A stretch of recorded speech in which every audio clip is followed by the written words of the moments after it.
The recent rally in gold prices is not merely a fleeting trend, but a harbinger of deeper shifts in the global economic landscape. Like a caged canary, the precious metal's ascent is sounding an alarm that investors and policymakers would be wise to heed. At the heart of gold's resurgence lies the specter of inflation, an ominous force that has long been suppressed but now threatens to rear its head. Despite the Federal Reserve's steadfast efforts to tame rising prices, a confluence of factors, from fiscal stimulus to supply chain disruptions to the capital-intensive transition to clean energy, conspire to fan the inflationary flames. Even the graying of the baby boomer generation, with their disposable income and penchant for leisure, could add fuel to the fire. Yet inflation is but one facet of gold's allure. The yellow metal has historically served as a safe haven in times of turmoil, a tangible asset to turn to when the stability of the status quo is called into question. And make no mistake, the world stands at a pivotal juncture, a crossroads where the certainties of the past are giving way to a new, uncharted terrain. The Washington Consensus, which once envisioned emerging nations embracing free market rules dictated by the West, now lies in tatters. The Pax Americana, the post-war order underwritten by American hegemony, is fraying at the seams. Trade tensions between the West and China are escalating, fueled by a growing realization that the weaponization of the dollar in the wake of the Ukraine conflict has only hastened the search for alternatives. In this shifting landscape, gold has emerged as a hedge against the might of the American financial system. China, in particular, is leading the charge, divesting from treasury bills and amassing gold reserves as a bulwark against the dollar's dominance.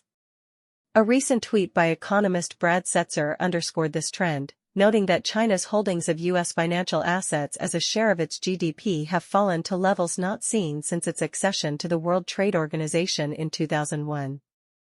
This exodus from the dollar echoes the unraveling of the Bretton Woods system in the late 1960s, when European central banks began to exchange their dollars for gold, presaging the precious metal's sustained rally from 1968 to 1982. History, it seems, has a penchant for repeating itself, albeit with a modern twist. Just as Richard Nixon's import tariffs in 1971 served as an unofficial devaluation of the dollar, Donald Trump's proposed 10% across-the-board tariff on imports, should he win a second term, could herald a similar depreciation. Even the Biden administration's recent overtures to Beijing regarding Chinese dumping betray a growing concern over the competitiveness of American industries and workers. Regardless of who occupies the White House, a weaker dollar would only further bolster gold's appeal, as the precious metal has a tendency to rise when the greenback falters. But perhaps the most compelling case for gold lies in the parlous state of America's fiscal house.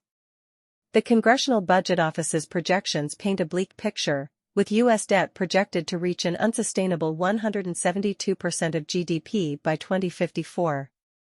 Such a scenario could unleash a perfect storm of monetization, inflation, and financial repression, a period of chaos in monetary policy and markets that would undoubtedly send investors flocking to gold's shelter. Some may cling to the hope that inflation could erode away a portion of the debt burden, but higher interest rates would only exacerbate the fiscal unsustainability, as asset prices and tax receipts tumble.